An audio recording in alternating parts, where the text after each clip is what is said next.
ఉర్రూతలూగించారనమాట ఒకానొక టైంలో. So, present తను సెకండ్ ఇన్నింగ్స్‌లో గూడా ఇరగదీస్తున్నారు. ఆల్మోస్ట్ 150 సినిమాల్లో హీరోగా, అట్లాగే ఆల్మోస్ట్ 500+ మూవీస్‌లో తను తెలుగు, తమిళ్, కన్నడ, మొత్తం ఒక 5 లాంగ్వేజెస్‌లో తను హీరోగా యాక్ట్ చేశారనమాట. So, he is none other than Suman garu ఈరోజు మనతో ఉన్నారు. సో, వారి మాటల్లో తన సినీ కెరీర్ ఎలా ఉంది? అండ్ తన సక్సెస్ అండ్ ప్రెజెంట్ తన కెరీర్ ఎలా ఉంది అడిగి తెలుసుకునే ప్రయత్నం అయితే చేద్దాం. సో హాయ్ సార్, ఎలా ఉన్నారు? సార్ నమస్తే సార్. మీకు busy and good. Yeah, so super sir. And తెలిసిపోతుంది. అండ్ నేను ఫస్ట్ ఇంటర్వ్యూ కోసం కాల్ చేసి అడగగానే, సో రేపు బెంగళూరు, ఆ తర్వాత రోజు ఒరిస్సా, ఒక 3 days ఒక స్కెడ్యూల్ చెప్పడం జరిగింది. ఐ వాజ్ లిటరల్లీ షాక్డ్ అనమాట. ఇంత బిజీ ఆర్టిస్ట్ ఇంకా లైక్ ఎలా మెయింటైన్ చేస్తున్నారు సార్? లైక్ చెప్పండి, మీ యొక్క సక్సెస్ని ఎలా ఎంజాయ్ చేస్తూ ఉన్నారు? సో లైఫ్ ఏంటంటే మనం old school and new college రెండు మిక్స్ చేయాలి. ట్రూ. సో లేటెస్ట్ వర్షన్స్ కూడా మంచిదే, బట్ ఓల్డ్ యాంటిక్స్ కూడా ఎప్పుడు గోల్డే. అది నేను లైఫ్లో నేర్చుకున్న కొన్ని ఎగ్జాంపుల్స్. సూపర్. సో నేను అంటే ఫస్ట్ ఎంట్రీలో ఉన్నప్పుడు 1978లో తమిళ్ ఫీల్డ్లో నేను ఎంటర్ అయినప్పుడు, అప్పుడు ఎంజిఆర్ గారు, శివాజీ గణేశన్ తమిళ్లో, చాలామంది ఇంకా ఉన్నారు. సో వాళ్ళే నాకు ఫస్ట్ అంటే ఒక కైండ్ ఆఫ్ మెంటర్ చెప్పొచ్చు, లేకపోతే ఒక గైడర్ లాగా. సో వాళ్ళ పద్ధతులు ఏంటి, వాళ్ళ దగ్గర సజెషన్స్ తీసుకుంటూ ఉండేవారా సార్? అంటే మనం ఫ్రీక్వెంట్ విజిటర్ కాదు కానీ వాళ్ళ లైఫ్ స్టైల్ ఏంటి, వాళ్ళ వే ఆఫ్ లైఫ్ ఏంటి, డిసిప్లిన్ ఏంటి అని. సో అట్లా నేనేంటంటే నా లైఫ్ను కూడా అలాగే నేను మలుచుకున్నాను. అదే పీరియడ్లో ఉంటున్నప్పుడే కమల్ హాసన్ గారు, రజనీకాంత్ గారు కూడా ఎంట్రీ అయ్యారు. ఓకే. అంటే 80s వచ్చేప్పటికి, అంటే కమల్ హాసన్ గారు చిన్నప్పటి నుంచి ఆయన చైల్డ్ ఆర్టిస్ట్, డ్యాన్స్ అసిస్టెంట్, మళ్ళీ హీరో అదే. రజనీకాంత్ గారు నేను ఆయన జస్ట్ మేబీ కొంచెం 78, ఐ థింక్ 77లో ఆయన ఎంట్రీ అయ్యారు. ఓకే. సో ఆయన ఎంట్రీ మళ్ళీ ఆయన క్లిక్ అవడం, ఆయనది ఒక డిఫరెంట్ ఫామ్, నెగటివ్ చేసి హీరో అవడం, అట్లా.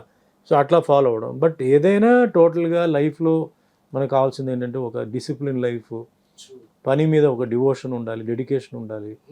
తర్వాత మనకు ముఖ్యంగా కావాల్సింది ఏంటంటే ఓపిక, పేషెన్స్. సో అన్నీ మనకు అనుకున్నట్టు జరగదు. సో జరగకపోతే ఏం చేయాలి, సో జరిగినప్పుడు మనం ఎలా బ్యాలెన్స్డ్గా ఉండాలి, ఇవన్నీ ఏంటంటే వాళ్ళ దగ్గర నేను నేర్చుకుని ఒకవైపు ఏమో మా తల్లిదండ్రులు ఏంటంటే వాళ్ళు, మా మదర్ కాలేజ్ ప్రిన్సిపల్ కాబట్టి అది ఒక క్రమశిక్షణ, టైం టేబుల్ లాగా జరగడం, అది ఒక సైడ్ చెప్పవచ్చు. మూడోది నాకేంటంటే నేను 12-13 yearsలోనే కరాటే దీంట్లో మా పేరెంట్స్ నన్ను పంపారు. సో నేను కరాటేలో నేర్చుకోవడం, అది ఒక డిఫరెంట్ కైండ్ ఆఫ్ ఒక ప్రిన్సిపల్, టఫ్నెస్, తర్వాత ఏదైనా తట్టుకోగలిగే శక్తి బాడీలో తీసుకురావాలని చెప్పేసి, అంటే మానసికంగా అయినా సరే, లేదు బయట ఫిజికల్ అయినా సరే, మనం తట్టుకోగలే ఒక కెపాసిటీని అప్పట్లో ఆ మార్షల్ ఆర్ట్స్ వాళ్ళు నేర్పించారు. ఇప్పుడు అన్నీ మారిపోయింది. సో చలి అయినా, ఎండ అయినా, ఉడుకు అయినా, ఏదైనా సరే ఎలా దాన్ని మనం కంప్లైంట్ లేకుండా ఉండవు. అంటే ఒక సైనికుడు లైఫ్లో ఎలా ఆయన లైఫ్ని కష్టపడతారు. అతను సైనికుడికి డ్యూటీలో ఉన్నప్పుడు వేడిగా ఉంది, చల్లగా ఉంది కాదు, చల్లగా ఉంటే ఆయన ఏదో గార్మెంట్స్ వేసుకోవాలి, వేడిగా ఉందంటే నుంచోవాలి, ఎండలు నుంచోవాలి కదా. అట్లా నేనేంటంటే అన్నీ నేను అట్లా నాకు అన్నీ స్టెప్ బై స్టెప్గా నేర్చుకొని, సరే ఒక శక్తి ఒకటి ఉంది, భగవంతుడి శక్తి ఉంది, అది నడిపిస్తుంది మన విషయాన్ని. నేను చిన్నప్పుడు అంటే సినిమా ఫీల్డ్కి ఎంటర్ అయినప్పటి నుంచి నాకు ఆ నమ్మకం ఎక్కువ వచ్చింది. ఇది ఎందుకు ఎక్కువ వచ్చిందంటే, నేను సినిమా ఇండస్ట్రీకి సంబంధం లేదు, అక్కడ నేను ఒక నాన్ లోకల్. అవును. సో ఒక నాన్ లోకల్ ఉన్నప్పుడు కూడా నాకు తమిళనాడు వాళ్ళు, మద్రాసు వాళ్ళు నన్ను ఒక హీరోగా యాక్సెప్ట్ చేసి, నా సినిమాలు చూసి డైరెక్ట్ హీరోగా, సైడ్ హీరో కాదు. Super sir. అసలు ఎలా వచ్చింది సార్ ఆపర్చునిటీ? సో ఆపర్చునిటీ అంటే ఇది కూడా అంటే మా టోటల్గా నా లైఫ్ అంటే ఫిలిం లైఫ్ నేను చెప్పేది ఒక మిరాకిల్ అని చెప్పొచ్చు అండి. ఇది నేను ఈరోజు అసలు మీరు అనుకున్నారా యాక్టర్ అవుతారని చెప్పి? అదే చెప్తాను. ఈరోజు నా ఇంటర్వ్యూ సినిమా ఫీల్డ్లో సపోర్ట్ లేని వాళ్ళకి, సినిమా ఫీల్డ్కి సంబంధం లేని వాళ్ళకి, కానీ సినిమా ఫీల్డ్కి రావాలి అనుకుంటున్న వాళ్ళకి, అంటే middle class family, poor family, వీళ్ళకి ఉపయోగపడవచ్చు అని నేను అనుకుంటున్నాను. ఉన్నవాళ్ళు కాదు, ఉన్న వాళ్ళకి సపోర్ట్ ఉంది, తల్లిదండ్రులు ఉంది, అన్న తమ్ముళ్ళు, అక్క చెల్లెలు, మామగారు ఎవరో ఉంటారు, ఏదో నడుస్తాయి. అలాగే డిస్ట్రిబ్యూషన్ ఫ్యామిలీ నుంచి, అలాగే ఫైనాన్షియల్ ఫ్యామిలీ, వాళ్ళకి కావాల్సి ఏంటంటే అదృష్టం సక్సెస్ రావాలి, మిగతా అన్నీ వాళ్ళకు ఉన్నాయి. అవును సార్. బట్ ఈ లేని వాళ్ళకి ఏంటంటే దాంతోపాటు వాళ్ళకి ఏంటంటే అదృష్టం దేవుడు ఒక నిర్ణయం కావాలి కదా. అవును సార్, ఖచ్చితంగా కావాల్సిందే. సో నాకేంటంటే నా సినీ ఫీల్డ్కి నేను ఈరోజు రావడానికి కారణం ఒక కార్ మెకానిక్ కిట్టు. కిట్టు మాకేంటంటే ఒకరోజు మా ఇంట్లో కారు చెడిపోయింది, మా రెగ్యులర్ మెకానిక్ లేడు, మా ఇంట్లో మా అమ్మగారు నాన్నగారు బయటికి వెళ్ళాలి, సో మెకానిక్ కావాలంటే అప్పుడు మా అమ్మ వాళ్ళ ఫ్రెండ్కి ఫోన్ చేస్తే నేను కిట్టు అని ఒక అతను పంపుతాను, అతను మంచివాడు చేసి పెడతాడని చెప్పి చెప్పారు. మేము క్యాజువల్గానే ఉన్నాను, నేను కూడా రెడీ అవుతున్నాను, ఫంక్షన్కి వెళ్తున్నాం. ఓకే. బెల్ కొడితే ఒక మనిషి ఓపెన్ చేస్తే మేకప్ వేసుకొని టక్ చేసుకొని చాలా డీసెంట్గా ఉన్నాడు, మేకప్ విగ్ అని పెట్టుకుని. నేను అతను ఎవరో నేనే కిట్టు అన్నాడు. Okay sir.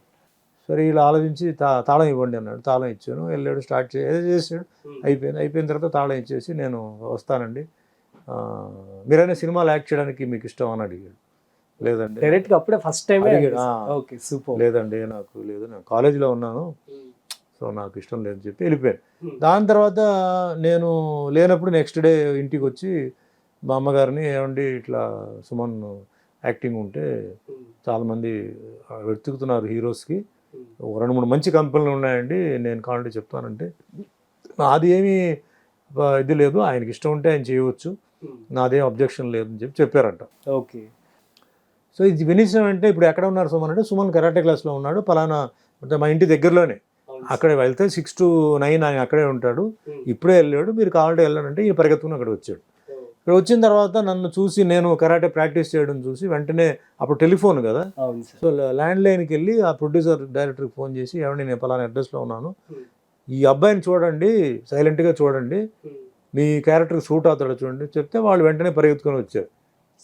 సో వాళ్ళు వచ్చిన మనిషి పేరు టిఆర్ రామన్న, టిఆర్ఆర్ అంటారు ఆయన. అక్కడ ఎంజిఆర్ గారిని శివాజీ గణేశన్ గారిని ఇద్దరు కలిసి ఒక సినిమా తీసింది ఆయన ఒక్కడే, తర్వాత వాళ్ళు చేయలే, అంతకుముందు చేయలే, తర్వాత కూడా చేయలే, అదే ఫస్ట్ అండ్ లాస్ట్. సో ఆయన వచ్చి నుంచొని మొత్తం అప్పుడు కొంచెం చీకటి పడిపోయింది, సో కిటికీ నుంచి చూస్తున్నాడు, నాకు తెలియదు, తర్వాత చెప్పారు నాకు ఇవన్నీ. సో నేను కరాటే ప్రాక్టీస్ చేయడం ఫైట్ చేయడం అన్నీ చూసి పక్కకు వచ్చేసి ఈయన పిలిచి చెప్పారంట, ఈయన నా హీరో, నువ్వు ఏం చేస్తావు నాకు తెలియదు, ఈయన ఎట్లాగైనా సరే ఒప్పించి నువ్వు తీసుకురా అని చెప్పి వెళ్ళిపోయాడంట. చాలా అదృష్టం కదా సార్, ఫస్ట్ టైమే హీరోగా రావడం వితౌట్ బ్యాక్గ్రౌండ్ అని. సో ఈయన సరే అండి నేను తీసుకొస్తానని చెప్పేసి వెళ్ళిపోయాడు. మళ్ళీ మరుసటి రోజు ఇది బయట నుంచొని చూసింది నాకు తర్వాత తెలిసింది, అంటే క్లాస్ బయట పలానా పెద్ద డైరెక్టర్ వచ్చారు మిమ్మల్ని చూసారంటే ఏంట్రా అని చెప్పి నేను అనుకున్నాను. బట్ తర్వాత నెక్స్ట్ డే వచ్చి బాబు కొంచెం మీతో మాట్లాడాలి, తమిళ్లోనే మాట్లాడాలి, సో ఇట్లా పెద్ద డైరెక్టర్ అండి ఆయన ఒకసారి రమ్మన్నారు మీతో మాట్లాడాలంటే, సరే అండి నాకు ఇష్టం లేదు నేను రాను, అదంటే అలా కాదు మీరు రండి ఒక్కసారి రండి, అది అంటే నాకు ఇష్టం లేదు కదా, ఇష్టం లేకపోతే ఎందుకు నన్ను పిలుస్తున్నారు, నన్ను వదిలేయండి అంటే, అప్పుడు మళ్ళీ మా అమ్మగారితో పిలిచి చెప్పండి అమ్మా ఒక్కసారి రమ్మని చెప్పండి అమ్మా నా కోసం అంటే, అప్పటికే కొంచెం కిట్టు ఫ్యామిలీ ఫ్రెండ్ లాగా అయిపోయాడు, మెకానిక్ లాగా కాకుండా ఫ్యామిలీ ఫ్రెండ్ లాగా అయిపోయాడు. సరే నువ్వు వెళ్ళరా అని చెప్పి మా అమ్మగారు చెప్తే వెళ్ళాను. అక్కడ వెళ్తే అక్కడ షూటింగ్ జరుగుతుంది ఒక స్టూడియోలో, కమల్ హాసన్ తర్వాత శ్రీప్రియ వాళ్ళది షూటింగ్ జరుగుతుంది. సో అక్కడ ఏంటంటే ఒక ఆర్టిస్ట్ కావాల్సిన పరిస్థితి ఉంది, వెయిట్ చేస్తున్నారు. నేను రాగానే నేనే అనుకున్నాను ఆర్టిస్ట్ అనుకుని, అందరూ ఆర్టిస్ట్ వచ్చారంటే నాకు అర్థం కాలే, ఏంటి ఆర్టిస్ట్ వచ్చారు అంటే, 2 సార్లు మేకప్ వేసుకుందాం అన్నారు. లేదు మీరే కదా అంటే, నేనేం కాదండి నేను షూటింగ్ చూడడానికి వచ్చాను అది అని చెప్పేసరికి, అందరి తర్వాత కమల్ హాసన్ గారిని కలిశాను, సో మా శ్రీప్రియ మేడంని కలిశాను, నేను మామూలు క్రౌడ్లో నుంచున్నాను షూటింగ్ చూడ్డాని చెప్పి. అప్పుడు ఆ ప్రొడ్యూసర్ డైరెక్టరు ఫ్రెండ్ ఈయన అనమాట, టిఆర్ రామన్న. సో ఆ డైరెక్టర్ని ఎట్లా ఉన్నాడు వీడు అంటే, సరే అప్పుడు పర్సనాలిటీ మంచి పర్సనాలిటీ చూసాము అంతా ఉంది, బాలే ఉన్నాడు, ఇతను కుర్రాడు చాకులాగా ఉన్నాడు, పైగా నువ్వు ఫైట్ గీట్ చూసే అంటున్నావు కదా, పెట్టే వెంటనే ఆయన అగ్రిమెంట్ వేసేసి ఆయన బ్లాక్ చేయని చెప్పేసాడు. సో సాయంత్రం షూటింగ్ అయిపోయింది, నేను షూటింగ్ లైట్స్ అవన్నీ చూసి ఇంత తలకానిప్ప అని చెప్పేసి నేను చాలా ఈజీ అనుకున్నాను షూటింగ్ అంటే. అప్పట్లో ఇన్ని సింపుల్ లైట్స్ కాదు, అప్పట్లో camera also was very rugged, పెద్ద కెమెరా, పెద్ద లైట్స్, బ్రూట్ లైట్ అంటారు దాన్ని. ఇప్పుడు మీరు ఏదైతే 1 లైట్ వాడుతున్నారో ఇలాంటి 10 లైట్లు ఉండేది ఆ లైట్ రావడానికి.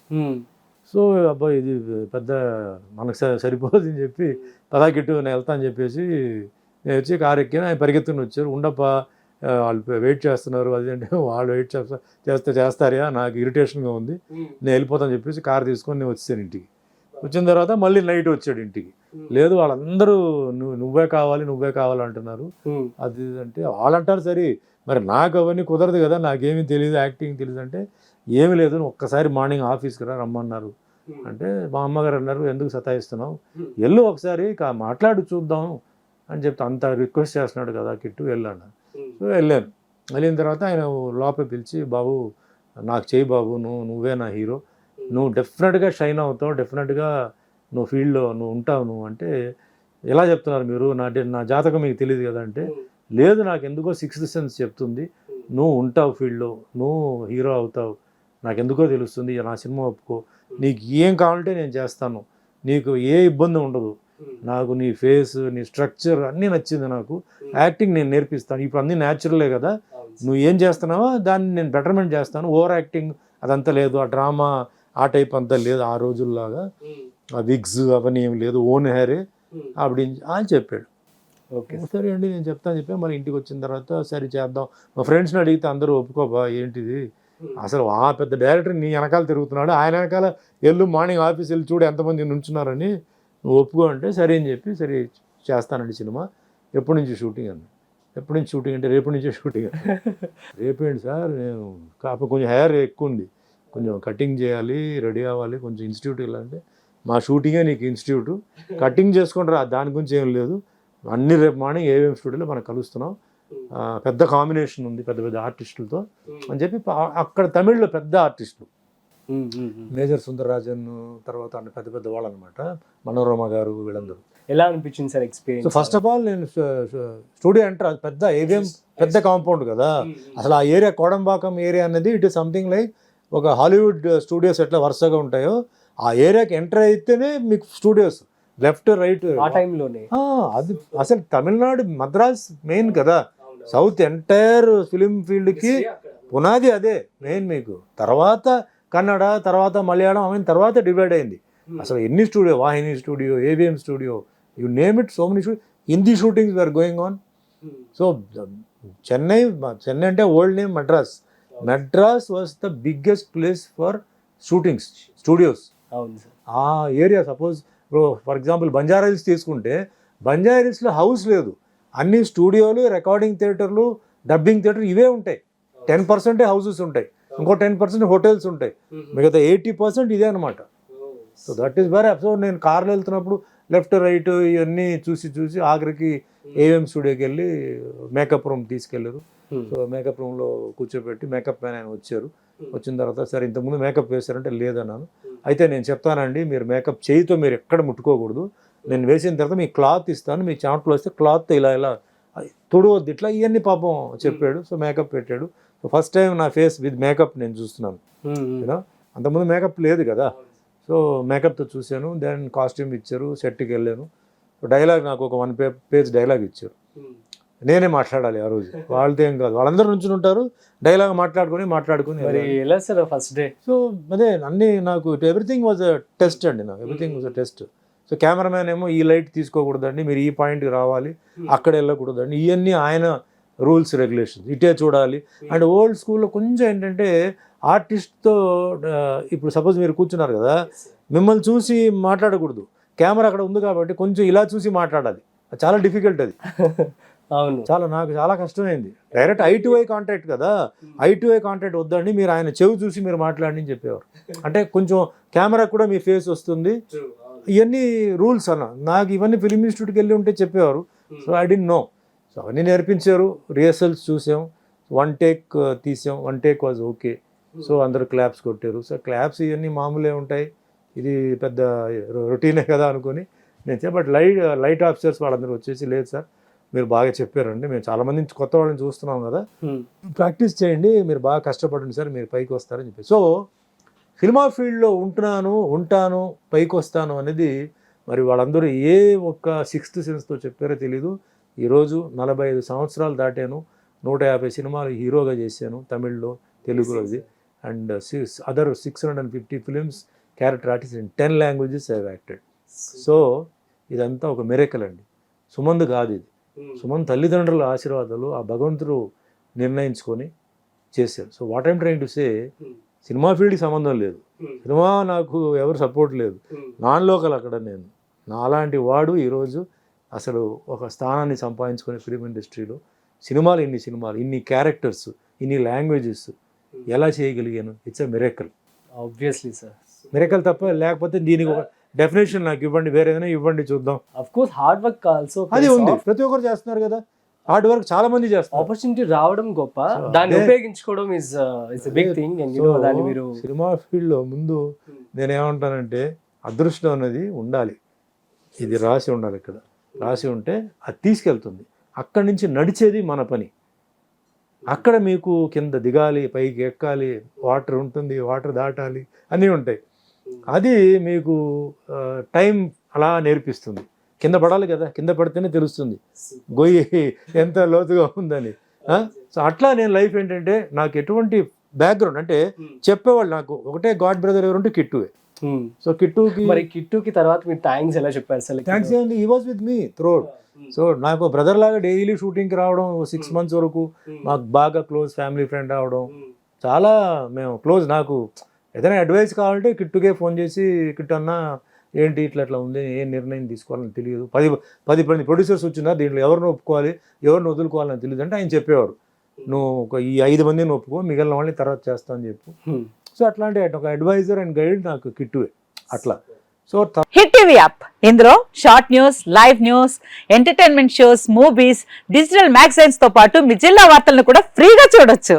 ఇంకెందుకు ఆలస్యం, వెంటనే హిట్ టీవీ యాప్ ని డౌన్లోడ్ చేసుకుని ఫ్రీగా ఎంటర్టైన్మెంట్ పొందండి. Hit TV app, hit TV app, please download hit TV app. Hit TV app ని ఫ్రీగా డౌన్లోడ్ చేసుకొని ఎంజాయ్ చేయండి. మీకు నచ్చిన ఎంటర్టైన్మెంట్ కోసం హిట్ టీవీ యాప్ ని ఫ్రీగా డౌన్లోడ్ చేసుకుని ఎంజాయ్ చేయండి. హిట్ టీవీ యాప్ ని డౌన్లోడ్ చేసుకుని ఆస్వాదించండి, ఆశీర్వదించండి. ఇంతమంది సెలబ్రిటీలు హిట్ టీవీ యాప్ ని డౌన్లోడ్ చేసుకోండి అని చెప్తున్నారంటే ఎంత మంచి యాప్ ఆలోచించండి. అమెరికా అమెరికా అమెరికా అమెరికాలో చదవాలనుకునే వాళ్ళకి విశ్వసనీయమైన పేరు మన శౌర్య కన్సల్టెన్సీ. UK లో 1 year masters, UK లో 1 year masters, 2 years work permit up to 5 years visa. Contact Saurya Consultancy. Contact 89851 89851.